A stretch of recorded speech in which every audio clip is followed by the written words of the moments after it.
तो आज का हमारा कोई ज़्यादा लंबा सेशन नहीं होगा। इसमें जो चीज़ें होंगी वो हम SaaS मॉड्यूल्स को कवर करेंगे कि सॉफ्टवेयर एज सर्विस प्रोडक्ट कैसे बनाते हैं और हम उसे मार्केट कैसे करते हैं। कुछ सोशल मीडिया टूल्स होंगे और जैसे लास्ट हमने कवर किया जेमिनी और इस तरह के टूल्स जिनसे हम इमेजेस या वीडियोस जनरेट करते हैं। उससे एक प्रॉपर वे में हम अपना टूल बनाकर उसे कैसे मतलब मार्केट कर सकते हैं, उसे कैसे मोनेटाइज़ कर सकते हैं, कैसे उसे पब्लिकली लॉन्च कर सकते हैं। तो इस चीज़ पर आज का हमारा सेशन होगा। तो सबसे पहले तो हमने जो टूल एंटी ग्रेविटी जिसके बारे में डिस्कस किया था लास्ट सेशन में, उसमें 2 वर्ज़न था। एक एंटी ग्रेविटी 2.0 एक चेन इंस्टॉल करना है, ये बेसिकली हमारी वैसे चैट के लिए होता है, इसमें हमारी कोडिंग नहीं होती। और एक इनका एंटी ग्रेविटी आईडीई है, जो बेसिकली इंटीग्रेटेड डेवलपमेंट एनवायरनमेंट होता है। इसको हमने इंस्टॉल करना है। तो ये ऑलरेडी मेरे पास इंस्टॉल है, मैं इनको ऑन करता हूँ।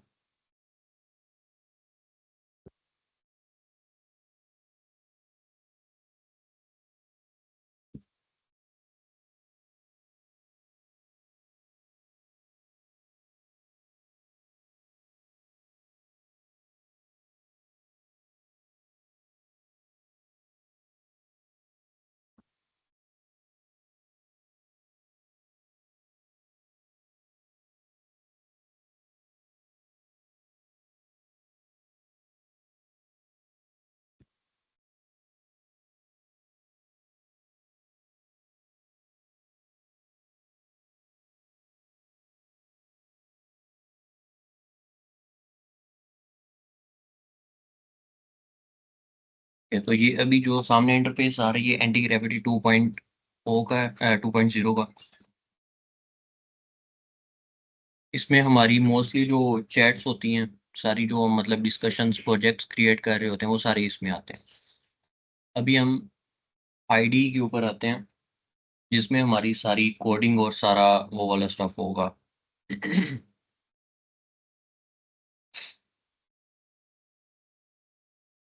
एक मिनट सुना रुकिएगा, मुझे एक कॉल आ रही है।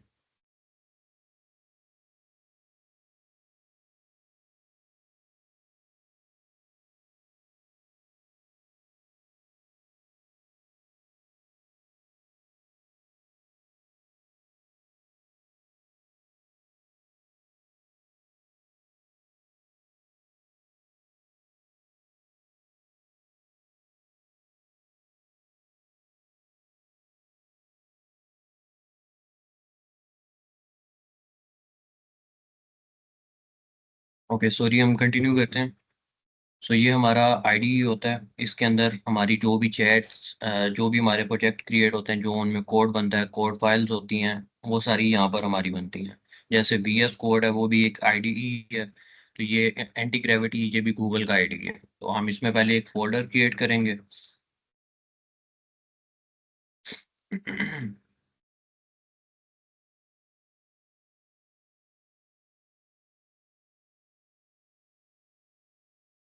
स्क्रीन क्लियर नहीं नजर आ रही।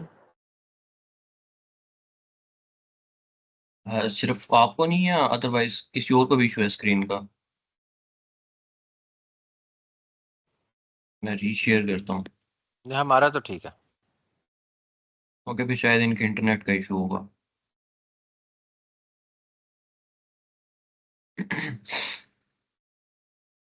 ओके, यहाँ पर अभी हमने एक फ़ोल्डर क्रिएट कर लिया है।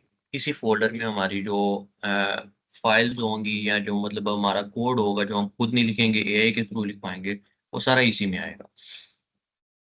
अभी मैंने चैट जीपीटी को एक कमांड दी थी, जिसमें मैंने उसे कहा था कि मुझे एक टूल चाहिए। बेसिकली SaaS होता है सॉफ्टवेयर एज़ अ सर्विस, यानी आप एक ऐसा सॉफ्टवेयर या ऐसी प्रोडक्ट बनाते हैं जिसको आप पर मंथ की बेस पर या सब्सक्रिप्शन की बेस पर एज़ अ सर्विस लोगों को प्रोवाइड करते हैं और लोग उसे यूज़ करने का आपको पे करते हैं। तो ये बहुत आसानी से इस तरह की चीज़ें बन जाती हैं विद एआई के थ्रू, और सिर्फ़ उनको थोड़ा-सा फर्निश करना होता है, उनकी फिनिशिंग अच्छी करनी होती है, तो उन्हें मार्केट में बड़े अच्छे से लॉन्च किया जा सकता है। अभी मैंने एक बहुत बेसिक सा, बहुत छोटा-सा टूल जौन-सा एआई को बताया है कि ये टूल मुझे रिक्वायर्ड है, जिसमें कोई भी वर्ड की फ़ाइल अगर हम उसे दें, तो वो उसे पीडीएफ में कन्वर्ट करते हैं। तो ये बेसिकली कन्वर्जन्स टूल्स होते हैं, इमेजेस को भी कन्वर्ट करते हैं, इमेजेस टू पीडीएफ फाइल, इस तरह के बहुत सारे टूल्स होते हैं। फिर इमेजेस की एक्सटेंशन होती हैं, जैसे .jpg है, उसको कन्वर्ट कर देगा .webp में, क्योंकि इस टाइम webp जो उनसे सबसे लाइट एक्सटेंशन इमेजेस की है, और इंटरनेट पर बेस्ट शेयरिंग जो भी मानी जा रही है वो webp, और मोस्ट लाइक अगर फॉर एग्जांपल आपकी इमेज 5 MB की है, उसकी क्वालिटी को कॉम्प्रोमाइज़ किए बगैर वो उसे 1 MB में, हाफ MB में कन्वर्ट कर देता है। तो वो सारे टूल्स इसी तरह बनते हैं। ओके, मैंने उसे एक प्रॉम्प्ट दिया कि मुझे ये टूल चाहिए, और उसके बाद मैंने उसे थोड़ा बहुत बेसिक बताया कि मुझे ये उसके अंदर रिक्वायरमेंट्स चाहिए, वो फुली एक डायनामिक वेबसाइट होनी चाहिए, और वो सारी चीज़ें। फिर उसने खुद ही एक डिटेल्ड प्रॉम्प्ट लिख दिया मुझे कि ये प्रॉम्प्ट आप अपने एआई को फीड कर सकते हैं, अपने एजेंट को। तो अभी मैं इस प्रॉम्प्ट को कॉपी करता हूँ, और यहाँ पर अपने एंटी ग्रेविटी में आते हैं, हम इसको क्लोज कर देते हैं। ओके, तो ये एंटी ग्रेविटी है, इसमें मैंने बताया था कि डिफरेंट मॉडल्स होते हैं, क्लाउड के भी मिलते हैं, जेमिनी के भी मिलते हैं, उसके अलावा जीपीटी के ओएस भी मिलते हैं। तो यहाँ पर हम ये सारे मॉडल्स फ्री यूज़ कर सकते हैं, लेकिन इनकी लिमिटेशंस होती हैं कि आप इतनी लिमिट बाद अपनी हिट कर जाएंगे टोकन लिमिटाइजेशन, लेकिन वो आपकी रीसेट हो जाती है। कुछ डेली बेसिस पर होते हैं, कुछ वीकली बेसिस पर होती हैं लिमिटेशंस, कुछ मंथली बेसिस पर भी लग जाते हैं, डिपेंड ऑन योर यूसेज। तो अभी हम यहाँ से 3.6 फ्लैश हाई, जो इस टाइम जेमिनी का लेटेस्ट मॉडल चल रहा है, हम उसको यूज़ करेंगे, और यहाँ पर हम अपना प्रॉम्प्ट पेस्ट कर देंगे। अब सारा कुछ उसे डिटेल्ड में प्रॉम्प्ट के अंदर, अगर मैं आपको प्रॉम्प्ट दोबारा दिखाऊं, तो इसे डिटेल्ड में बताया हुआ है कि जो हमें वेबसाइट चाहिए, क्योंकि ये small PDF, I love PDF, ये सारी वो वेबसाइट्स हैं जो इस टाइम टॉप रैंकिंग में है पीडीएफ कन्वर्जन और इन चीज़ों में। उनकी हम डिज़ाइन साइकोलॉजी और बैक एंड वर्किंग मैकेनिज्म हम उसी तरह का यूज़ करेंगे। उसके बाद अगर हम लैंडिंग पेज पर आएँ, जो हमारी वेबसाइट का फर्स्ट पेज हमारे सामने शो हो रहा होता है, वो सारा लैंडिंग पेज होता है। उसमें फिर हमारा हेडर, फुटर, वो सारी चीज़ें आ रही होती हैं, टॉप, फ्रंट, बॉटम, और उसके बाद फिर एफएक्यूज़ वेबसाइट में बहुत ज़रूरी होते हैं, ताकि अगर कोई भी यूज़र आ रहा है और वो उस वेबसाइट का या उस प्रोडक्ट का यूसेज समझ सके, उसके लिए एफएक्यू हमें ऐड करने होते हैं। फिर ये एक टूल का पेज है जिसके अंदर हमारी एक्चुअल टूल की प्रोसेसिंग होगी। उसके अलावा ये फंक्शनल रिक्वायरमेंट्स, ये सारा कुछ उसने खुद ही जनरेट किया है। इवन दो ये back and requirements, node JS, express JS, ये बेसिकली प्रोग्रामिंग लैंग्वेजेस होती हैं। हम इनको इतना डिटेल्ड में नहीं पढ़ेंगे, क्योंकि हमारा इनसे इतना काम नहीं है अभी। और ये है कि हमें इनका थोड़ा बहुत आइडिया होना चाहिए कि ये हमारी डेवलपमेंट में यूज़ होती हैं। क्योंकि अगर हमें फॉर एग्जांपल कोई एरर भी आ जाता है, बग आ जाता है, तो वो हम डीबग तो एआई के थ्रू करेंगे, लेकिन हमें अपना उसे क्वेश्चन समझाना है, तो उसके लिए हमें इन लैंग्वेजेस का भी थोड़ा बहुत मतलब बेसिक ओवरव्यू होना चाहिए। फिर कॉन्टैक्ट पेज है, हेडर के बारे में इंस्ट्रक्शन है कि ये हेडर में ये चीज़ें इंक्लूड होनी चाहिए। फिर इसी तरह फूटर के बारे में है। फिर सर्च इंजन ऑप्टिमाइजेशन, कि अगर आप वेबसाइट अपनी गूगल सर्च में इंडेक्स करते हैं और आपकी वेबसाइट की रैंकिंग टॉप 1 पे आनी चाहिए, फॉर एग्जाम्पल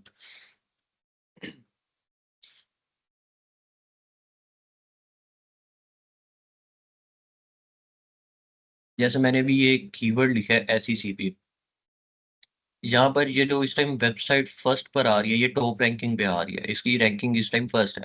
ये रीजन टू रीजन वेरी करती है रैंकिंग, फिर कंट्री टू कंट्री वेरी कर रही होती हैं। इस टाइम ये पाकिस्तान की, क्योंकि ये पाकिस्तान की गवर्नमेंट की वेबसाइट है, तो ये इस टाइम फर्स्ट पे आ रही है। लेकिन ये फर्स्ट पे आने के लिए इसके पीछे बहुत सारे एसईओ कीवर्ड्स यूज हुए हैं, सर्च इंजन ऑप्टिमाइजेशन रैंकिंग्स हुई हैं, और बहुत सारी काफ़ी चीज़ें हैं जिनकी बेसिस पर ये फर्स्ट पर रैंक कर रही है। तो इसी तरह हमें रैंकिंग को इम्प्रूव करने के लिए, ताकि गूगल हमारी वेबसाइट को प्रायोरिटाइज करे, हमें एसईओ की ज़रूरत पड़ती है। इसमें सिमेंटिक एचटीएमएल, फिर इसी तरह एसईओ की 3 टाइप्स होती हैं, on page, of page, semantic SEO, फिर आगे डिफरेंट चीज़ें प्रोसीड होती हैं। लेकिन ये प्रॉपर एक अलग फील्ड और एक अलग टॉपिक है। उसके अलावा ये एसईओ के परफॉर्मेंस मैट्रिक्स होते हैं। फिर उसके अलावा सिक्योरिटी, जो बहुत ज़्यादा ज़रूरी होती है। आप एआई से कोई भी चीज़ अगर बनवा रहे हैं, वेबसाइट बनवा रहे हैं, कोई चीज़ बनवा रहे हैं, तो ये सिक्योरिटी का जो पॉइंट ऑफ व्यू है वो इन चीज़ों को स्किप कर देता है। वो मोस्टली आपको फ्रंट एंड जनरेट कर देगा, आपको बैक एंड भी जनरेट कर देगा, आपको प्रोडक्ट बना देगा, लेकिन उसमें वो सिक्योरिटी के, साइबर सिक्योरिटी के फीचर्स नहीं होंगे जिनकी बेसिस पर हम ये इंश्योर कर सकें कि कोई नॉर्मल डेवलपर या कोई इसे हैकर भी इसे मतलब इफ़ेक्ट ना कर सके। तो होता है क्या, हम ए से चीज़ें बनवा लेते हैं, वो उसमें लूप होल छोड़ देते हैं, तो हैकर क्या दूर की बात है, नॉर्मल डेवलपर ही उसमें बग्स फाइंड करके उसको डाउन कर देते हैं। तो इसका तरीक़ाकार ये होता है कि हमें थोड़ा-सा एक बेसिक ओवरव्यू होना चाहिए कि अगर फॉर एग्ज़ाम्पल हमारी कोई भी वेबसाइट है, तो उसमें सिक्योरिटी की क्या पर्पज़ है या क्या पॉइंट ऑफ व्यू है जो हमें क्लियर होने चाहिए। जैसे एचटीटीपीएस है, ये होना चाहिए, उसके अलावा और बहुत सारी चीज़ें होती हैं, हमारी फाइल्स जो-सी हैं, उनमें जेडब्ल्यूटी ऑथेंटिकेशंस होनी चाहिए और इस तरह की काफ़ी ज़्यादा डिटेल्ड चीज़ें हैं। तो ये है कि ये वाली ऑथेंटिकेशंस होनी चाहिए, उसके बाद हम ये कह सकते हैं कि हम ऑलमोस्ट काफ़ी हद तक सिक्योर हैं। और ये जिस तरह इसने एसक्यूएल इंजेक्शन प्रिवेंशन बताया है, ये इंजेक्शन प्रिवेंशन ऐसे इंजेक्शन ये एसक्यूएल का इस तरीके से परफ़ॉर्म होता है कि उनके पास कुछ क्वेरीज़ होती हैं हैकर्स के पास, वो आते हैं आपकी वेबसाइट में हेडर्स के थ्रू, इंस्पेक्ट के थ्रू, डिफरेंट प्रोसीजर्स होते हैं उनके, उनके थ्रू इंजेक्ट करते हैं, आपकी वेबसाइट डाउन हो जाती है। तो ये उसकी प्रिवेंशन भी हमने करनी होती है। उसके अलावा यूआई यूएक्स यानी यूज़र इंटरफ़ेस कौन-सा है हमारा, वो किस तरीके का होना चाहिए, ये कलर्स भी उसने खुद ही बताए हैं, ये कलर्स होने चाहिए, बैकग्राउंड ये होना चाहिए, कार्ड्स होने चाहिए, राउंडेड कॉर्नर, ये सारी वो डिटेल्स हैं जो एआई को हमने प्रॉम्प्ट दिया और वो सारी हमें खुद बता रहा है। इसी तरीके से डिज़ाइन हमारा रिस्पॉन्सिव होना चाहिए। डेस्कटॉप के लिए अगर फॉर एग्ज़ाम्पल आप अपनी वेबसाइट अपने मोबाइल पर ओपन कर रहे हैं, तो आप देखें कि उसका जो यूज़र इंटरफ़ेस है वो मोबाइल वाला है कि नहीं? या वो सिर्फ़ लैपटॉप पर ही अच्छा लग रहा है, मोबाइल पर अच्छा लग रहा है कि नहीं लग रहा? तो हमें अपना जो डिज़ाइन होता है वो रिस्पॉन्सिव रखना होता है ताकि वो हर डिवाइस पर उसको कंपैटिबल बनाकर चले। उसके अलावा कुछ एनिमेशंस होती हैं, वो वेबसाइट की फिनिशिंग प्रोडक्ट में आती हैं। उसके अलावा कोड क्वालिटी है कि आपका कोड कैसा होना चाहिए, जितना डिटेल्ड और जितना क्लीन आपका कोड होगा, उतना ज़्यादा बेटर होता है। इसमें ये नहीं है कि हम प्रॉपर कोडिंग करेंगे या मतलब हमें बहुत ज़्यादा डीप डाउन कोडिंग में जाना पड़ेगा। लेकिन ये वो चीज़ें हैं, जो बेसिक ओवरव्यू है, हमें थोड़ा बहुत इन चीज़ों का नॉलेज होना चाहिए। और उसके अलावा फाइनल डिलिवरेबल्स, ये हमारी रिक्वायरमेंट है कि हमें ये चीज़ें चाहिए। तो अभी हमने जैसे इस प्रॉम्प्ट को कॉपी किया, एंटी ग्रेविटी में आते हैं और इसको हम सिंपल यहाँ से पुश करते हैं। तो अभी ये एंटी ग्रेविटी जो है, ये बेसिकली एजेंट मोड में काम करता है। जैसे हमने लास्ट टाइम डिस्कस किया था वर्सल को, बोल्ट को और इस तरह के टूल्स को। एंटी ग्रेविटी इन सबसे एडवांस और इस टाइम पॉपुलरली जो यूज़ हो रहा है वो एंटी ग्रेविटी है। और ये ओके, तो अभी इसने हमें एक प्रॉपर प्लान बनाकर दिया है कि इस प्लान के अकॉर्डिंग हमारी सारी इस प्लान के अकॉर्डिंग हमारा सारा कोड लिखा जाएगा, हमारी सारी प्रोडक्ट जो है वो इस प्लान के अकॉर्डिंग बेस कर रही होगी। तो हम इसको थोड़ा-सा एक बार ओवरव्यू करेंगे कि हमारी चीज़ वैसे ही है जैसी हम डिमांड कर रहे हैं। उसने बताया ये हमारा बेसिकली थोड़ा-सा उसने लेआउट हमें डिज़ाइन करके दिया है कि हेडर होगा, hero, drag and drop, okay. उसके अलावा सीएलआई कन्वर्जन्स, ये सारी चीज़ें हमारी, ये फिर उसने हमें फ़ाइल स्ट्रक्चर बताया कि ये हमारा फ़ाइल स्ट्रक्चर होगा। ये सारा कुछ वो खुद ही करेगा। और उसके अलावा पैकेजेज़ जो हमें रिक्वायरमेंट होती है, अगर हम लोकली अपने कंप्यूटर में कोई साइट रन कर रहे हैं, तो उसके क्योंकि डिफरेंट पैकेजेज़ होते हैं, डिफरेंट लाइब्रेरीज़ पे वो चल रही होती है, तो वो हमें उसके रिसोर्सेज़ डाउनलोड तो करने पड़ते हैं ऑब्वियसली। तो अभी हम इसको यहाँ से प्रोसीड करेंगे, अगर तो ये वेल एंड गुड है, जो हमारी रिक्वायरमेंट को मीट कर रहा है। अदरवाइज़ अगर हमें कोई इसमें एडिशनल चेंजेज़ करवाने हैं, तो हम यहाँ पर रिव्यू में आएँगे। यहाँ पर अपना जो भी एडिशनल चेंजेज़ का मैसेज है कि इसमें फॉर एग्ज़ाम्पल मैं इसे कहता हूँ कि ये पीडीएफ के साथ एक और कोई फ़ाइल कन्वर्ट कर दे, फॉर एग्ज़ाम्पल जैसे एक्सेल की फ़ाइल है, पीडीएफ के साथ ही हमें एक्सेल का भी ऑप्शन दे दे, तो वो एक्सेल को भी उसमें प्रायोरिटाइज़ करके दोबारा उसे प्लान को री-एडिट कर देगा। तो अभी यहाँ से मैं प्रोसीड करता हूँ। तो ये देखें, अभी इसने automatically as a agent mode में आते हुए फाइल्स खुद जनरेट करनी स्टार्ट कर दी हैं। तो यहाँ से ये मेरे से ए, तो ये आपसे भी इस तरीके से परमिशंस माँगेगा क्योंकि मैंने इसे रीइंस्टॉल किया दोबारा। अदरवाइज़ जब ये प्रॉपर एजेंट मोड में काम कर रहा होता है, तो आपके पास जब इंस्टॉल करते हैं आपके पास ऑप्शन आते हैं कि आपने इसे किस तरह का बिहेवियर अडॉप्ट करवाना है। सिंपल जैसे वीएस कोड की थोड़ी देर पहले हमने बात की थी, उसमें होता है कि आपने सारा कुछ खुद करना होता है। वीएस कोड का भी इसमें ऑप्शन है कि आप सारा कुछ खुद भी कर सकते हैं। फिर एक मोड आता है, सेकंड मोड होता है, जिसमें आपने हर चीज़ को पहले वेरीफ़ाई करना है, देन उसको अलाउ करना है कि आप ये एक्शन परफ़ॉर्म करो इस टाइम, कौन-सा मोड हम चूज़ कर रहे हैं। फिर एक थर्ड मोड आता है, उसमें प्रॉपर एजेंट मोड में काम कर रहा होता है कि ये चीज़ आपसे वेरीफाई भी नहीं करता, उसको खुद ही ओके करता है। आपने सिर्फ अपना जो प्लान इम्प्लीमेंटेशन प्लान होता है, आपने सिर्फ वो प्रोसीड करना है। बाकी सारी बैक एंड डेवलपमेंट कोडिंग ये सारा कुछ खुद कर रहा होता है। अभी हम थोड़ा सा इसका 2 से 4 मिनट वेट करते हैं, उतनी देर में इसने इस सारा हमारा टूल जोन्स है वो कंप्लीट कर देगा।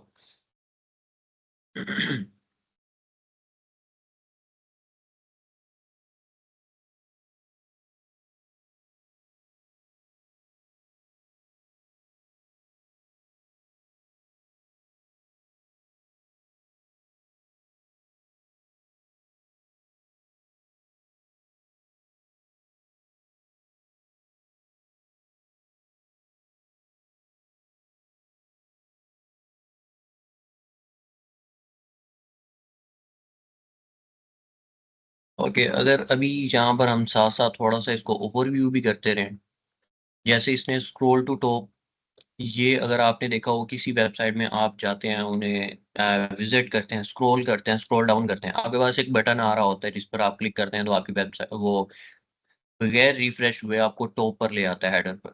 तो ये वो वाला बटन है, ये सारी डिटेल्स ये खुद इंक्लूड कर रहा है। फिर इसी तरह हीरो सेक्शन जो हमारा आप लोड करते हैं वेबसाइट, जैसे मेन लैंडिंग पेज पर आते हैं, जो सामने आपको यूआई आ रहा होता है वो आपका हीरो सेक्शन का होता है। तो ये उसको भी सारा कुछ खुद ही डिटेल कर रहा है।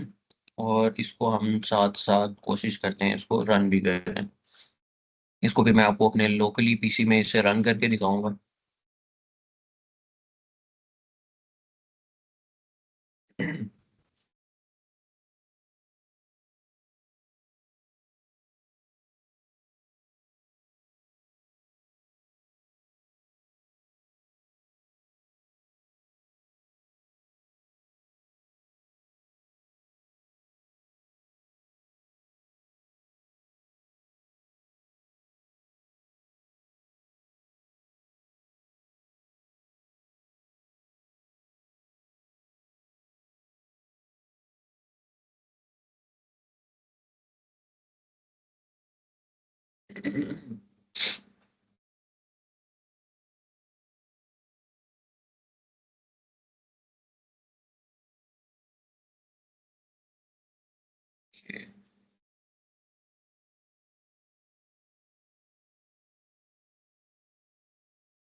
ओके, सो ये ऑलमोस्ट इसने हमारा विद इन 4 मिनट, वो टाइम भी ऊपर शो कर रहा है हमें,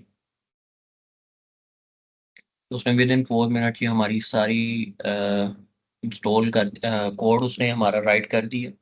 अभी हमने क्योंकि इसे प्रोजेक्ट कुछ लाना भी है, आपने देखा होगा जैसे मैंने ये कमांड लिखे npm रन डेव, तो बेसिकली इसका मतलब होता है कि हमारा जो प्रोजेक्ट है हम उसे अपनी लोकली पीसी के अंदर रन कर सकें। तो उसने बताया कि हमारे पास ये इंस्टॉलेशन नहीं है या इस चीज़ का एरर आ रहा है। ऑलमोस्ट जोन से पहले ये सारी डिपेंडेंसीज को हमारे पीसी में ऑटोमेटिकली इंस्टॉल कर देगा। इंस्टॉल करने के बाद ये फिर उसको इवन के हम यहीं पर इसको कहकर ये कमांड भी दे सकते हैं कि ये हमारे पीसी में लोकली लोकल होस्ट पर इसे रन भी करे, तो वो फिर अपने टर्मिनल में उसे खुद ही वो रन करके दे देगा हमें। तो यहाँ पर हमारे पास ये भी ऑप्शन होता है कि अगर पहले हम फाइल को रिव्यू करते हैं, क्योंकि ये बहुत बड़ी प्रोडक्ट नहीं है तो इसमें इतना इशू नहीं आएगा, लेकिन जब आप फुल स्टैक प्रोडक्ट्स डेवलप कर रहे होते हैं या आप कंपनीज के साथ मतलब प्रोजेक्ट होता है, इंटीग्रेटेड प्रोजेक्ट्स होते हैं आपके, तो आप फिर हर कोड को हर चीज़ को एक बार रिव्यू करते हैं, स्नीक पीक लेते हैं, उसके बाद ही आप फाइल्स को एक्सेप्ट करते हैं। तो ऑलमोस्ट ये कोई इतनी बड़ी प्रोडक्ट नहीं है और ये इसमें एज सच कोई हमारा इशू भी नहीं आएगा। सो ये देखें, ये खुद ही ऑटोमेटिकली वो npm रन बिल्ड की कमांड रन कर रहा है। इसके बाद ये उम्मीद है कि ऑटोमेटिकली ये npm रन डेव की कमांड रन करते हुए हमारे लोकल होस्ट में भी ये खुद चला देगा।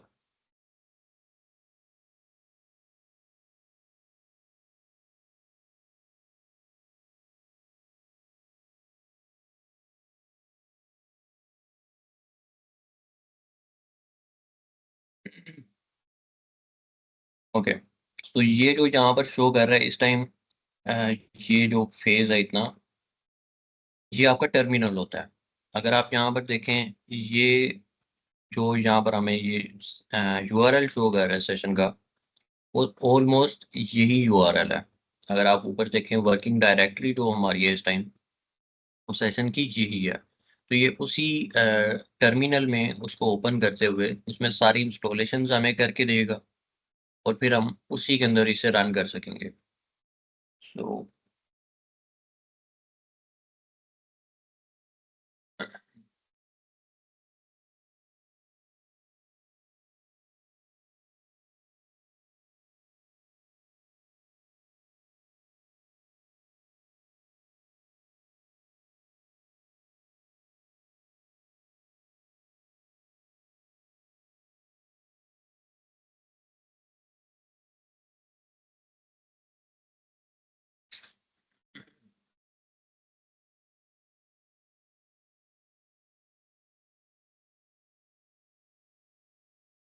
ये कुछ मेजर इंस्टॉलेशन है जो हमारी पावर शेल और कमांड प्रॉम्प्ट में होनी थी, वो कर रहा है। और इसके बाद अभी हम इसे रन करते हैं।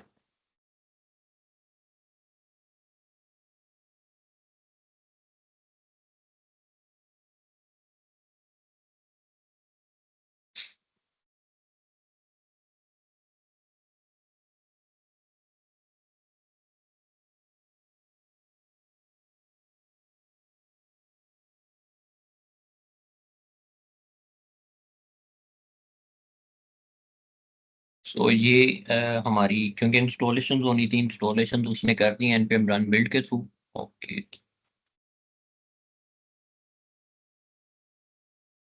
अभी हम इसे टेस्ट करते हैं कि ये हमारे ब्राउजर में सही से काम कर रही है कि नहीं।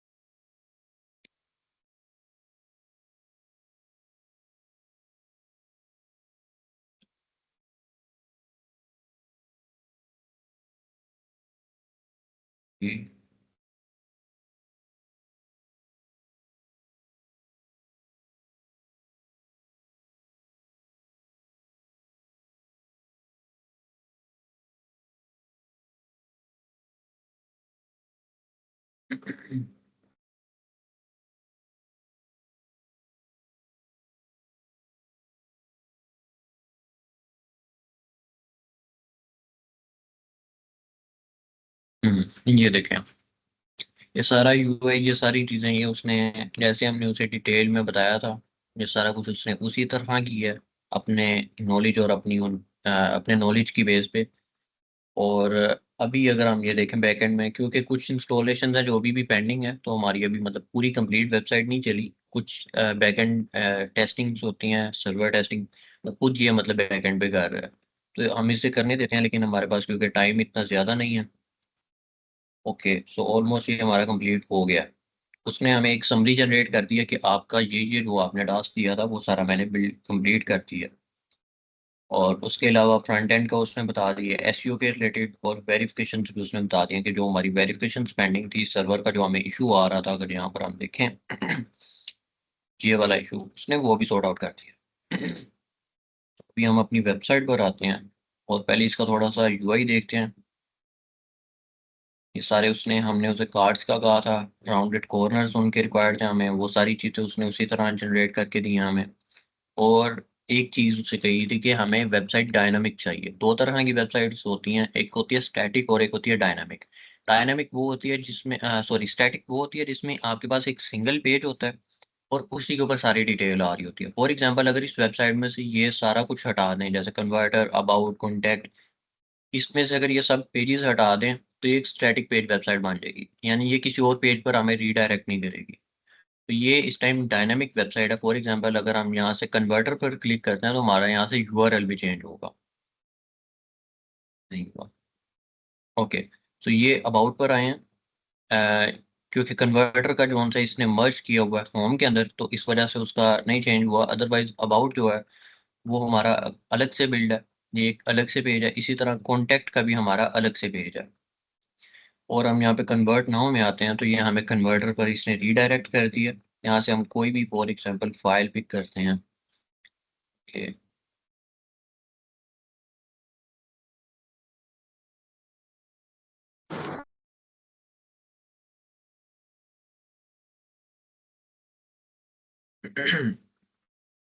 तो ये हमने एक प्रॉम्प्ट वाली फाइल जो मैंने आपके साथ शेयर की थी, ये ओके ये दूसरी वाली फाइल है।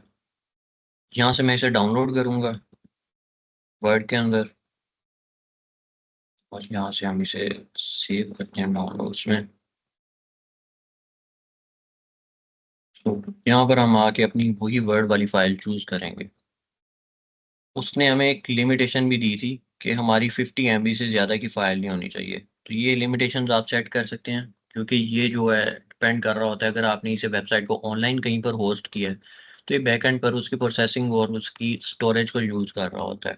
तो ये आपने अपने रिसोर्सेज की बेस पर देखना है कि आप कितना अलाउ कर सकते हैं। तो ये प्रीव्यू हम PDF करते हैं।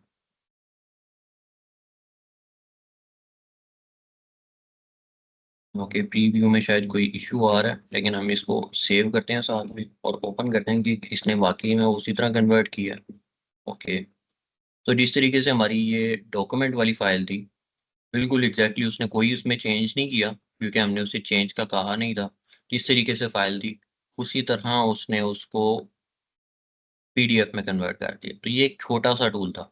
इस तरह के बहुत सारे डिटेल टूल आप बना सकते हैं। AI के अंदर वॉइस कॉलिंग पे आप टूल्स बना सकते हैं, फिर फेस रिकग्नाइजेशंस पर टूल बना सकते हैं, और बहुत सारी चीज़ें हैं जिन पर आप टूल बना सकते हैं। आप ChatGPT पर ही आएँ और यहाँ पर आकर आप उससे ज़रा SaaS टूल्स का आइडिया लें कि कौन से टूल्स इस टाइम पर मार्केट में चल रहे हैं, या आप कौन से टूल्स क्रिएट कर सकते हैं।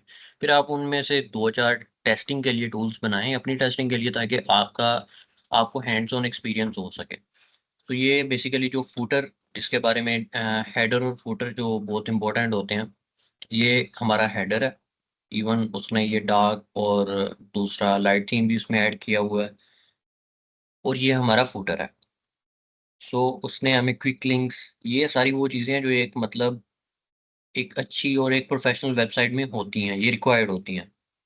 फिर उसके अलावा सोशल लिंक्स, यहाँ हम यहाँ पर अपने सोशल लिंक्स भी ऐड कर सकते हैं इन प्लेटफ़ॉर्म्स के, और भी हम इसमें प्लेटफ़ॉर्म्स ऐड कर सकते हैं जैसे फ़ेसबुक, इंस्टाग्राम, यूट्यूब। हम उनके फिर अपने यूज़र नेम और लिंक्स उससे प्रोवाइड करेंगे कि ये हमारे लिंक्स हैं, उन्हें ऑटोमैटिकली वो ऐड कर देगा। सो ये एक बेसिक ओवरव्यू था। ये scroll to top to bottom वाला वो वाला जो मैंने आपको ऑप्शन बताया था कि वो बटन ऐड करेगा उसमें, वो सारी चीज़ें हैं। तो ये विद इन 5 टू 10 मिनट्स हमारी ये वेबसाइट बनी है, और अगर हम इस तरह की बहुत सारी वेबसाइट्स बना सकते हैं, बहुत सारे डिफरेंट टूल्स बना सकते हैं जिनको हम डिफरेंट मार्केट प्लेसेस पर सेल कर सकते हैं। उसके अलावा क्योंकि वेबसाइट्स सेल होती हैं, कुछ इनकी अलग से मार्केट प्लेसेस होती हैं जहाँ पर हम जाके इन्हें लिस्ट करते हैं। लोग आते हैं, जब वो उनका रेवेन्यू देखते हैं या उस वेबसाइट को देखते हैं, वो अपने जो उनको समझ में आता है उस तरीके से वो बिड कर देते हैं। तो अगर हम हमारे पास 2 मॉडल होते हैं, एक तो इसको सेल करें या फिर एक तो इसे मोनेटाइज़ करें अपने सब्सक्रिप्शन बेस्ड मॉडल पर। अभी तो ये टूल बहुत ज़्यादा बेसिक है कि हम इसे मोनेटाइज़ कर ही नहीं सकते, क्योंकि ऑलरेडी बहुत सारे टूल फ्री में ये चीज़ें कर रहे हैं। हम ये कर सकते हैं कि हम इस टूल को डोमेन और होस्टिंग दे के फ्री में लगा सकते हैं अपनी पब्लिसिटी के लिए। तो लोग इस तरीके से करते हैं, अदरवाइज़ गूगल एडसेंस के साथ इसे अटैच करके, क्योंकि Google search console, AdSense, Google analytics, ये 3 बहुत ज़्यादा इंपॉर्टेंट होते हैं किसी भी वेबसाइट के लिए जो गूगल के साथ इंडेक्स्ड है। गूगल एडसेंस का ये काम होता है कि वो आपकी वेबसाइट्स पर एड्स को अलाउ करता है। आप किसी भी कोई गेम खेल रहे हैं, उसमें आपको ऐड आ रहा है। बेसिकली जो गेम का ओनर है, उसको उस ऐड के थ्रू बेनिफिट हो रहा है। उसको वहाँ से रेवेन्यू जनरेट हो रहा है। आप कोई मिशन कंप्लीट करते हैं, आपके सामने ऐड आ जाएगा। फिर आप अगर फॉर एग्ज़ाम्पल गेम ऑन करते हैं, आपके सामने ऐड आएगा। तो उन एड्स की बेसिस पर उस ओनर की अर्निंग हो रही होती है। तो इसी तरह आप कोई वेबसाइट ओपन करते हैं, तो वहाँ पर आपके सामने वीडियो ऐड, इमेजेस ऐड और डिफरेंट टाइप ऑफ ऐड आ रहे होते हैं। तो उनकी अर्निंग उन एड्स की बेस पर हो रही होती है। तो अगर आप गूगल एडसेंस के साथ अपनी वेबसाइट्स को सबमिट करते हैं, तो आपको भी गूगल अलाउ कर देता है कि आपकी वेबसाइट पर ऐड चल सकते हैं। तो उसका लेकिन एक क्राइटेरिया होता है, आपको बड़ा क्वालिटी वाला कंटेंट उसमें ऐड करना पड़ता है ताकि गूगल उसको रिकॉग्नाइज कर सके कि वाकई ही में जो यहाँ पर हमारा यूज़र आ रहा है उसको क्वालिटी वाला कंटेंट मिल रहा है कि नहीं। अगर तो मिल रहा है तो गूगल आपकी वेबसाइट को फौरी एडसेंस के लिए अप्रूव कर देगा, अदरवाइज वो फिर डिले कर देते हैं। ओके। तो अभी हम इसकी थोड़ी सी मार्केट की बात करते हैं कि हमने इसे मार्केट में लॉन्च कैसे करना है। तो ये तो अभी बहुत बेसिक टूल है जैसे मैंने बताया, लेकिन आप बहुत से टूल्स बना सकते हैं। मैं आपको एक टूल दिखाता हूँ।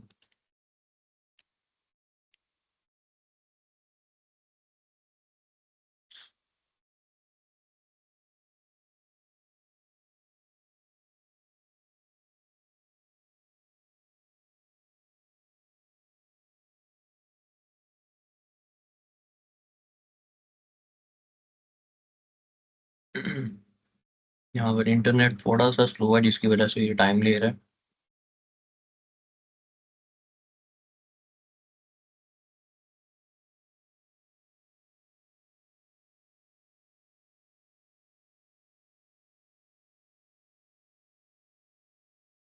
ओके, ये ऑन हो गया। ये कॉलिंग मेट बेसिकली एक टूल है जो मोस्टली जो बिजनेसेस होते हैं मिडल ईस्ट में या यूएसए में या यूके में, उनको ये रिक्वायर्ड होता है। रिक्वायर्ड इस तरीके से होता है कि वहाँ पर जो रिसेप्शनिस्ट होते हैं जो मतलब उनके बिजनेस को डील कर रहे होते हैं, वो 24 उनकी अच्छी खासी सैलरी होती है। एक नॉर्मल मॉडरेट लेवल का जो रिसेप्शनिस्ट होता है, अगर हम यूके की बात करें, तो वो almost 5 to 7,000 pound per month की बेसिस पर चार्ज करते हैं। तो अगर बहुत ही अच्छा वो रिसेप्शनिस्ट है, उसका एक्सपीरियंस है और उन चीज़ों की बेस पर उसकी सैलरी 20,000 15,000 पाउंड पर भी चले जाती है। ये जो कॉल है ऑलमोस्ट रिसेप्शनिस्ट का 98% काम ऑटोमेट कर रहा है। अगर फॉर एग्जांपल कोई न्यू बिज़नेस या स्टार्टअप है, वो रिसेप्शनिस्ट अफ़ोर्ड नहीं कर सकते। तो इस तरह के टूल्स को यूज़ करते हैं। अब ये टूल बेसिकली करता क्या है? अगर आपको कोई आपका फॉर एग्जांपल बिज़नेस नंबर है, जो आपने अपने बिज़नेस के लिए रखा हुआ है कि ये आपका बिज़नेस नंबर है और वहाँ पर आपका रिसेप्शनिस्ट उस पर जो कॉल्स आएँगे उनको रिसीव करेगा और जो आपकी मतलब कंपनी की बेसिक इन्फॉर्मेशन होती है, उनकी बेसिस पर आपकी मीटिंग्स बुक करता है और आपकी जो मीटिंग शेड्यूल्स होती हैं, उनके बारे में आपको अलर्ट करता है। तो ये एक रिसेप्शनिस्ट का काम होता है। तो यही सारा काम जो होता है इस टाइम ये एआई टूल कर रहा है। और ये सारा एआई टूल जो होता है इसमें बैकएंड में कोई बहुत बड़े लॉजिक्स नहीं यूज़ हुए हुए। बहुत आसानी से बहुत बेसिक मतलब ऑलमोस्ट ये कह लें कि 20 टू 30 डेज़ में ये टूल कंप्लीट हुआ है। क्योंकि इसमें ये मार्केट लेवल पर लॉन्च किया है, तो इसको उस तरीके से फिनिशिंग चाहिए थी और बहुत सारे जब आप कोडिंग कर रहे होते हैं या आप मतलब एआई के थ्रू चीज़ें बना रहे होते हैं, तो आपको बहुत सारे इश्यूज़ भी फेस करने पड़ते हैं। जैसे एरर्स आ जाते हैं, फिर आपने उन्हें डीबग करना होता है एआई के थ्रू ही, लेकिन आपका टेक्निकल स्किल इतना स्ट्रॉन्ग हो कि आप वो चीज़ एआई को एक्सप्लेन कर सकें। तो ये एक इसका छोटा-सा डैशबोर्ड है, जो हीरो सेक्शन जिसका भी हम डिस्कस कर रहे थे, ये हीरो सेक्शन ही है। ये फिर आपको यहाँ पर कॉल लॉग्स दिखाएगा कि आपके कौन-कौन से आपके बिज़नेस पर कॉल्स आई हैं, उनकी फिर समरीज़ आपको शो करवाता है। फिर एनालिटिक्स में आपको बता रहा होता है कि आपकी इतनी कॉल्स पिक हो गई हैं, इतने मिनट्स आपने यूज़ किए हैं, इतनी कॉल्स में से आपकी एआई के थ्रू इतनी बुकिंग्स हो गई हैं, फिर इतनी कॉल्स मिस हुई हैं। इंटीग्रेशंस आपके साथ बेसिकली ये जो इंटीग्रेशंस आपको कैसे 24/7 इतना प्रोवाइड कर रहा होता है, वो इस तरीके से करता है कि इसमें आपको कुछ टूल्स साथ में इंटीग्रेट करने होते हैं, जैसे गूगल कैलेंडर है। आप अगर इसके साथ अपना गूगल कैलेंडर लिंक करते हैं, तो ये आपके गूगल कैलेंडर में जाकर बुकिंग करेगा। अदरवाइज़ अगर आप इसमें अपना कोई और कस्टम आपका कैलेंडर है, आप वो लिंक करें, तो ये आपके कस्टम कैलेंडर में भी बुकिंग करेगा। तो इस तरीके से फिर ये कैलेंडली हबस्पॉट सीआरएम, ये वो सीआरएम्स होते हैं जो मोस्टली बिज़नेसेस यूज़ कर रहे होते हैं और इसी तरह जीएचएल एक सीआरएम है। सो वो इनका काम होता है कि सारा कुछ एक ही जगह पर हो रहा हो। जैसे आप फॉर एग्ज़ाम्पल एड्स रन कर रहे हैं, आपके सोशल मीडिया के रिस्पॉन्सेज़ हैं, आपको हर चीज़ के लिए डिफरेंट वेबसाइट पर जाना होता है। सीआरएम का काम होता है इस तरह के सीआरएम्स का, ये आपको सारी चीज़ें एक ही जगह पर प्रोवाइड कर देते हैं और आपसे कुछ पैसे चार्ज करते हैं। तो लोग इनको यूज़ करते हैं बहुत एडवांस लेवल पर आके। ये सारी वेबसाइट जो-सी है, इसमें एआई लॉजिक्स यूज़ हुए हुए हैं, कोई इसमें बहुत टेक्निकैलिटी नहीं है। बस ये है कि इसमें एक आइडिया अच्छा था कि इस आइडिया के ऊपर हम परफ़ॉर्म कर सकते हैं। ये आइडिया सॉलिड था, मार्केट कैप कवर कर रहा था, तो उसके ऊपर एक टूल बन गया। आप भी अपने आइडियाज़ इस तरीके से सोचें आप भी अपने आइडियाज़ को सर्च करें, लोगों की प्रॉब्लम्स को फाइंड आउट करें कि क्या उनको लोगों को एक बिज़नेस ओनर को या फॉर एग्ज़ाम्पल एक नॉर्मल ह्यूमन बीइंग है, उसकी कौन-सी ऐसी प्रॉब्लम है आप जो सॉल्व कर सकते हैं। फिर आप उस प्रॉब्लम की बेस पर अपना कोई भी बिज़नेस मॉडल जनरेट कर सकते हैं। ज़रूरी नहीं है वो टूल हो, अगर तो वो टूल है वेल एंड गुड है, नहीं तो आप उस पे अपना बिज़नेस क्रिएट कर सकते हैं और आप उसको फिर मोनेटाइज़ कर सकते हैं। अगर यहाँ पर इसकी प्राइसिंग में है, तो ये बेसिकली मोनेटाइज़्ड एक टूल है। लोगों को यूज़ करने के लिए इस पे करना पड़ता है। तो इस तरीके से आप अपना एक टूल बनाएँगे। अब 2 टूल्स आपको मैंने दिखा दिए हैं। एक तो आपको दिखा दिया हाई एंड लेवल टूल कि इस तरह के टूल बना सकते हैं और एक आपको मैंने ओवरव्यू दिया कि आपने टूल बनाना किस तरीके से है, बेसिक टूल। तो ये अब आपने अपनी रिसर्च करनी है, अपने आइडियाज़ की बेस पर जो फ़ील्ड आपको अगर फॉर एग्ज़ाम्पल कोई अच्छी लग रही है और उस फ़ील्ड में आपको कोई लूप होल आप फाइंड करते हैं, तो आप उसमें प्रॉब्लम उसकी सॉल्व करें किसी आइडिया के थ्रू, किसी बिज़नेस के थ्रू, किसी तरह भी आप एट द एंड जो सेल्स का मोटिव होता है, वो ये होता है कि आप किसी की प्रॉब्लम को सॉल्व कर रहे हैं या किसी के लिए आसानी पैदा कर रहे हैं या उसके बिज़नेस को फ़ास्ट कर रहे हैं, देन ही लोग आपको आके पे करेंगे। जब आपने अपनी एक प्रोडक्ट बना लिया, अब आपने उसे मार्केट करना है। मार्केट करने के लिए हमें सोशल मीडिया के प्लेटफ़ॉर्म्स चाहिए होते हैं, जैसे फ़ेसबुक, इंस्टाग्राम, लिंक्डइन, रेडिट, ये सारे टूल्स मैंने लास्ट सेशन में आपको कवर करवाए थे कि इन सब टूल्स पर आपके अकाउंट्स होने चाहिए, तो इसीलिए थे। लास्ट सेशन में हमने जेमिनी को भी कवर किया था कि आपने कैसे जेमिनी से या चैटजीपीटी से इमेजेस या वीओ 3 के थ्रू आपने कैसे वीडियोज़ वगैरह जनरेट करनी है। उन्हीं इमेजेस को हम अपने बिज़नेस के लिए यूज़ करेंगे। अब मैं फॉर एग्ज़ाम्पल जहाँ पर आता हूँ इसी चैट में और इसे कहता हूँ कि मेरा ये टूल कंप्लीट हो गया, अब मैंने इसे सोशल मीडिया पर लॉन्च करना है, तो उसके लिए मुझे कुछ इमेज प्रॉम्प्ट्स दो।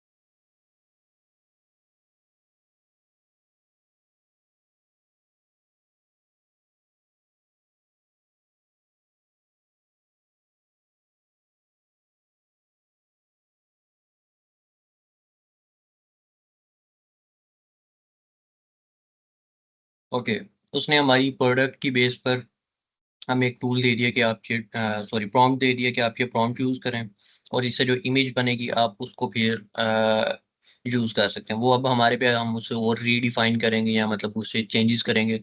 हम एक बेसिकली एक छोटा-सा एक इमेज जनरेट करने की ट्राई करते हैं और उसमें देखते हैं कि हमें क्या रिक्वायरमेंट या हमें क्या उसमें चेंजेस चाहिए होते हैं।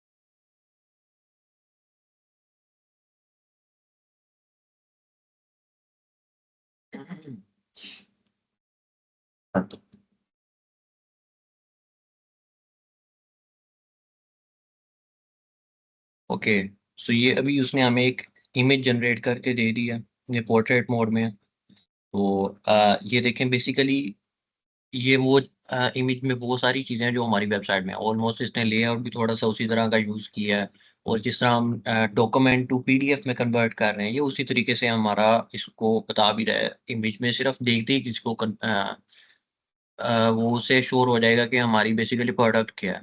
तो उसे यहीं से आइडिया हो जाएगा कि वो डॉक्यूमेंट और पीडीएफ के ये 2 लोगोज़ की बेस पर उसे हमारी प्रोडक्ट की समझ आ जाएगी। सो अभी एक फॉर एग्ज़ाम्पल अगर हम इसमें कहते हैं कि हमने कोई चीज़ रिमूव करनी है या इसमें कुछ ऐड करना है, अपना लोगो ऐड करना है, वो हम एआई के थ्रू भी करवा सकते हैं। यहाँ पर हम इसे सिंपली प्रॉम्प्ट देंगे कि यार इसमें ये चेंजेस करने हैं, इसमें हमारा लोगो है, हम साथ में लोगो अटैच कर देंगे। वो उन चेंजेस को परफ़ॉर्म कर देगा। और अगर आप कहते हैं कि आपने कुछ इसमें खुद चूज़ करना है या आपने इसमें खुद कुछ ऐड ऑन करना है।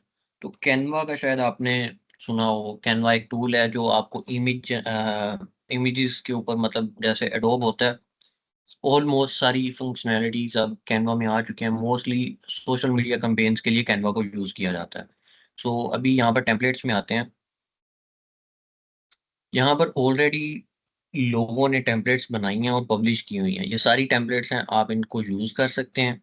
इसमें कैनवा में फिर 2 तरह के होते हैं ऑब्वियसली, फ्री और पेड। अगर तो आप स्टूडेंट हैं, तो आपको पेड वाला फ्री में मिल जाएगा आपकी स्टूडेंट मेल के थ्रू। अदरवाइज़ पाकिस्तान में ये बहुत मतलब कह लें चीप है।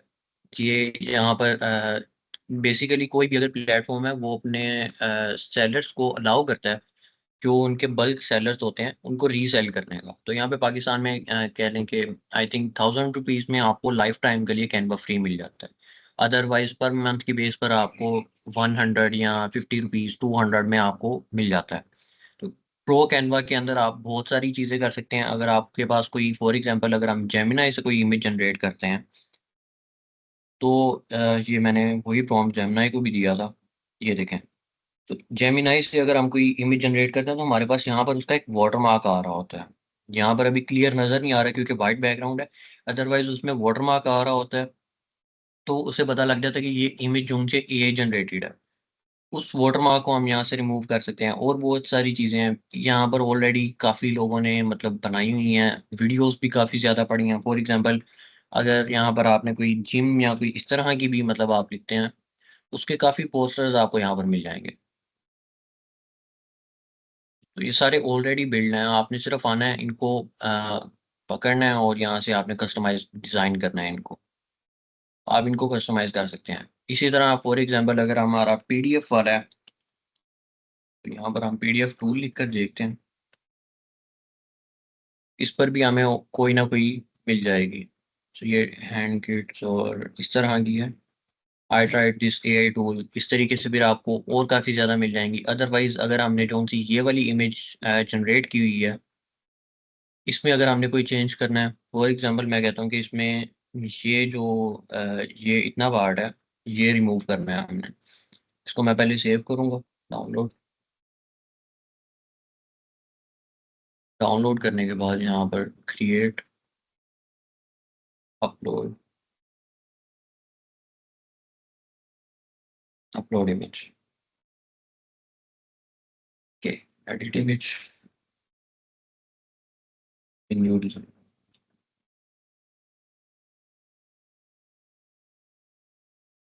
तो ये देखें इन टूल्स के बारे में मैं डिस्कस कर रहा था कि ये आपको सारे फ्री में मिल जाते हैं अगर आप इसको बाय कर लेते हैं प्रो वर्ज़न को, या फिर आप अगर स्टूडेंट हैं और आपके पास स्टूडेंट ईमेल है, जो आपको यूनिवर्सिटी असाइन करती है, तो आप उसके थ्रू यहाँ से 1 ईयर या ऑलमोस्ट 3 ईयर का आपको ये फ्री में मिलता है। तो ये देखें अगर मैंने इसको रिमूव करना है तो मैं यहाँ पर आऊँगा, सॉरी ये उसने बैकग्राउंड रिमूव कर दिया था मैजिक ट्रेज़र में। मैजिक ट्रेज़र में आके आप यहाँ से ब्रश का साइज़ चूज़ करें। मैं कहता हूँ कि ये वाला जो है ये हमें रिमूव करना है। तो यहाँ से हमने इसे सिलेक्ट कर लिया। उसने ऑटोमैटिकली उस चीज़ को डिटेक्ट करना है और उसकी बेस पे उसे रिमूव कर देगा और इससे हमारा बैकग्राउंड भी इफ़ेक्ट नहीं होगा। इस तरीके से अब हमारी फॉर एग्ज़ाम्पल अगर हम कहते हैं कि ये हमारी इमेज फाइनल हो गया, आप इस इमेज को डाउनलोड करें। अब आपने आना है जो अलग प्लेटफ़ॉर्म्स हैं जैसे मेटासूट जिसमें आपको फ़ेसबुक और इंस्टाग्राम मिलता है।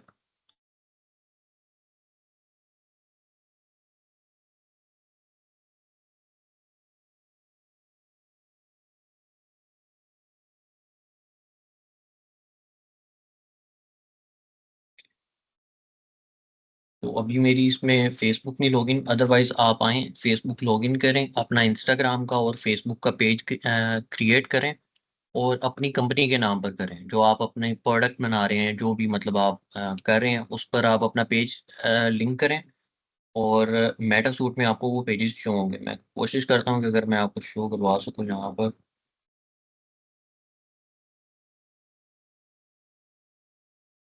नहीं, इसमें साइन इन नहीं है।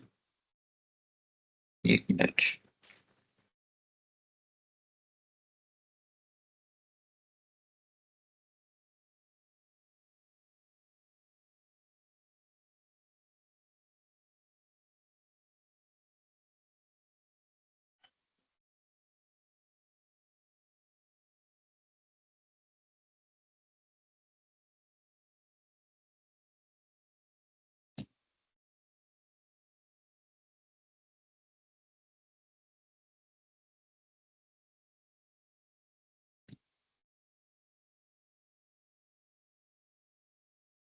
ओके।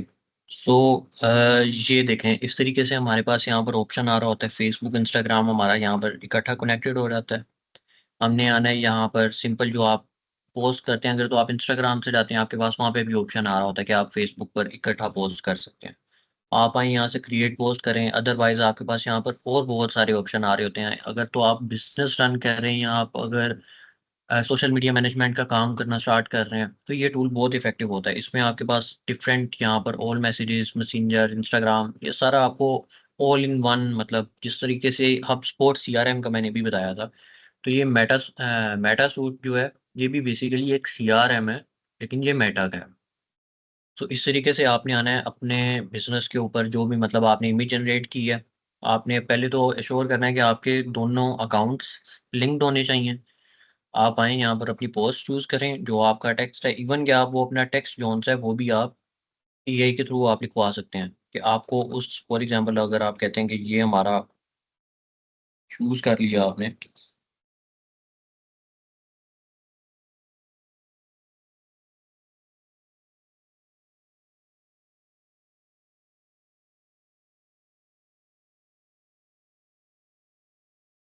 ये आपको उस इमेज की बेस पर उसकी हमें कैप्शन भी प्रोवाइड कर देगा।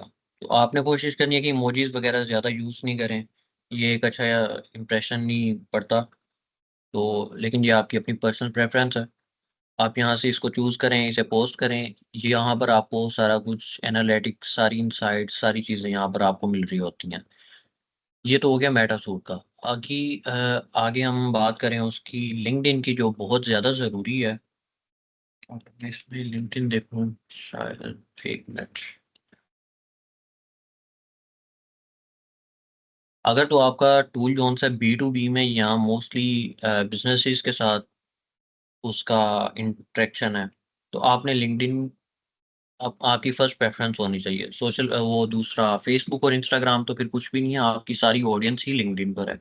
अगर तो वो मोस्टली कॉमन लोगों के साथ या उसके कंज़्यूमर जो उनसे क्या कहते हैं उन्हें, आम लोग हैं, तो आप फिर उसमें सोशल मीडिया पर आप उस पे जा सकते हैं। अदरवाइज़ आपकी जो फर्स्ट प्रेफ़रेंस है वो लिंक्डइन होनी चाहिए। आप आएँ यहाँ से अपना पेज क्रिएट करें। यहाँ से क्रिएट अ कंपनी पेज।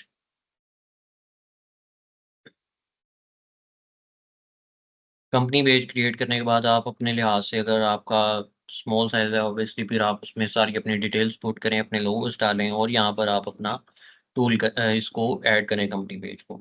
अब इसको ऐड करने के बाद अब आपने एक बेसिक तो अपनी फिज़िकल डिजिटल प्रेज़ेंस आपने बना लिया। आपके पास वेबसाइट भी आ गई, आपके पास सोशल मीडिया के प्लेटफ़ॉर्म्स हैं, आपके पास वो भी आ गए।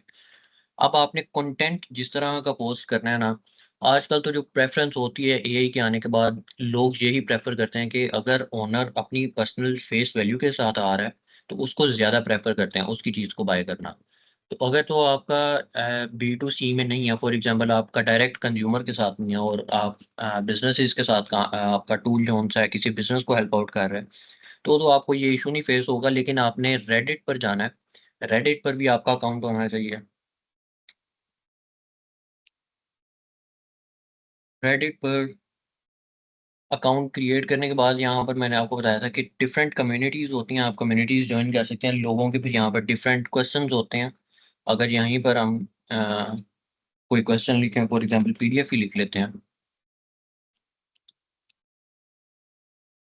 ओके, तो ये किसी ने 9 दिन पहले एक पोस्ट किया है, fixed my biggest frustration with PDFs. तो ये उन्होंने एक सॉफ्टवेयर टूल, जिस तरह हमने एक टूल बनाया पीडीएफ वाला, ये भी उन्होंने कोई एक टूल बनाया है जो पीडीएफ वाला ही टूल है। हमारा तो बेसिकली वर्ड टू पीडीएफ में, इनका कोई और है कि मल्टीपल पीडीएफ्स को शायद एक पीडीएफ में कन्वर्ट कर रहा है कुछ इस तरीके से, या मल्टीपल पीडीएफ को आप एक ही ब्राउज़र में एक ही टाइम पर ओपन कर सकते हैं। तो ये देखें, उन्होंने अपना सारी डिटेल बताई है। My bank asked for 17 PDF for mortgage application. I couldn't keep up with the amount the document I lost tracking.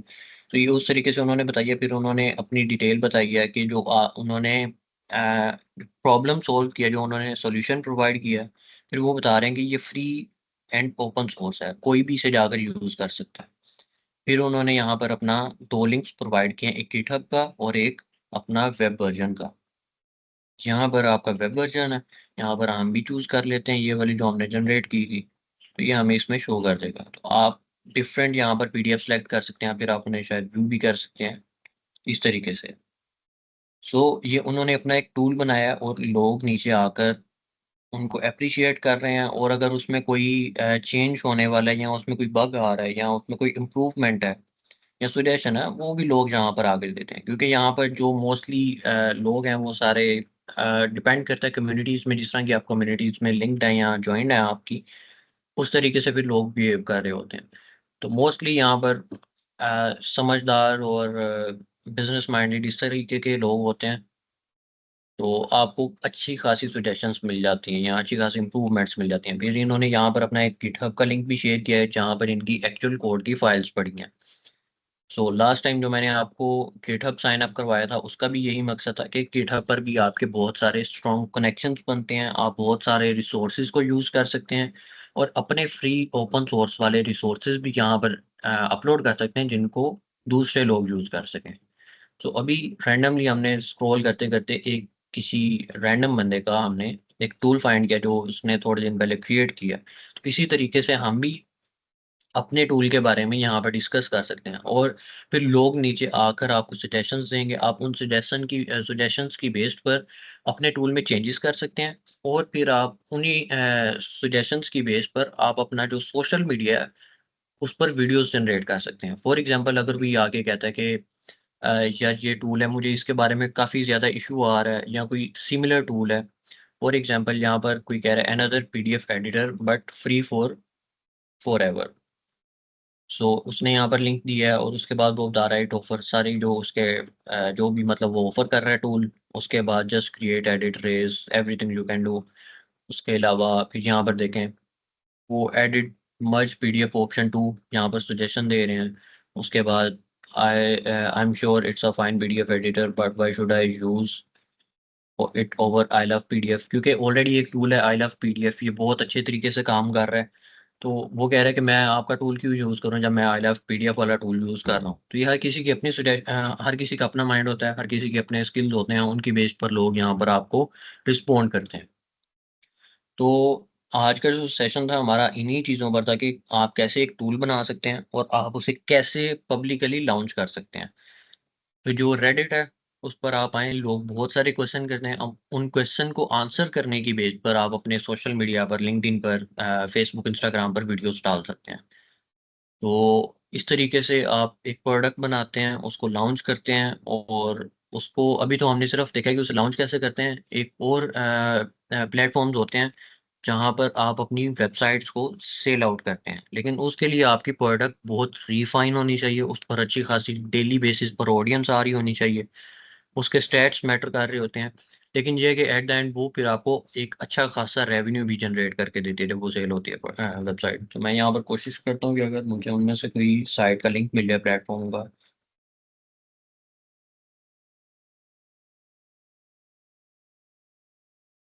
वहाँ पर ओके, ये flippa.com, ये इस टाइम पर सबसे बड़ी कह लें कि प्लेटफ़ॉर्म है मार्केट प्लेस वेबसाइट को बाय एंड सेल करने के लिए। यहाँ पर आप आएँ, अपनी कुछ वेरिफ़िकेशंस होती हैं, वो करने के बाद आप यहाँ पर अपनी वेबसाइट रजिस्टर कर सकते हैं। सो अगर हम यहाँ पर किसी की ओपन करते हैं, सेस में आ जाते हैं, क्योंकि हम सेस पर आज काम कर रहे हैं। तो यहाँ पर लोगों ने ये देखें, तो उसके लिए हमें पहले साइन अप करना पड़ेगा, और फिर हम उसको प्रॉपर्ली एक्सेस कर पाएँगे। लेकिन वो सारा कुछ हमें यहाँ पर सेस इंटरनेट, ये फिर उन्होंने अपना थोड़ा बहुत बताया है। इंडिया का एज साइट, मतलब वेबसाइट की कितनी एज है, फिर वो टाइप, इंडस्ट्री, और वो अपनी डिमांड भी देखें। वो डिमांड करेंगे इतनी डिमांड होनी चाहिए, नेट प्रॉफिट इतना आ रहा है, और वो आस्किंग प्राइस अपनी ऑलमोस्ट $1,70,000 कर रहे हैं। और इसी तरीके से ये बेस्ड कर रहा होता है, आपकी जो आस्किंग प्राइस है आपके नेट प्रॉफिट पर बेस कर रही होती है कि आपका कितना प्रॉफिट है। फिर आप उसको डिपेंड कर रहा होता है कि आप कितने के साथ मल्टीप्लाई करते हैं। ऑलमोस्ट जो एक एवरेज वैल्यू है वो होता है, आप 15 से मल्टीप्लाई करते हैं उसे, देन आप उसे करते हैं कि इतने की आपकी सेल होनी चाहिए। तो ये इन्होंने भी ऑलमोस्ट 15 टू 18 के साथ शायद मल्टीप्लाई करके उसकी बेस पर उन्होंने अपनी प्राइस लगाई हुई है। तो ये सारे SaaS मॉडल्स हैं, चलते चलाए बिज़नेसेस हैं।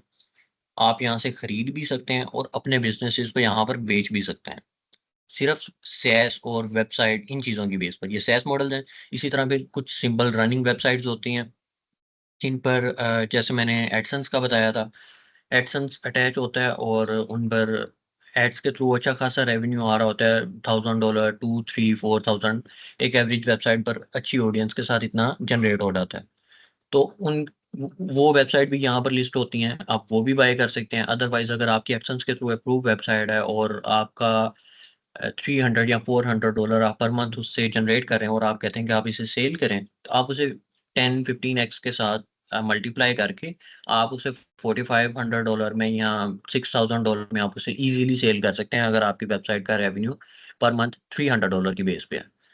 तो ये डिपेंड कर रहा होता है कि आप उससे कितना जनरेट कर रहे हैं, फिर आप उसे कितने में सेल करेंगे। लेकिन उसके लिए सबसे पहले रिक्वायरमेंट यही है कि आपके पास एक अच्छा और सॉलिड आइडिया होना चाहिए। उस आइडिया की बेस पर आपका एक टूल या आपका प्रॉब्लम सॉल्विंग सॉल्यूशन होना चाहिए। देन ही आप ये सब कुछ कर सकते हैं। तो अगर किसी का कोई क्वेश्चन है, आप पूछ सकते हैं। ऑलमोस्ट आज का हमारा जो सेशन है वो कवर हो गया है।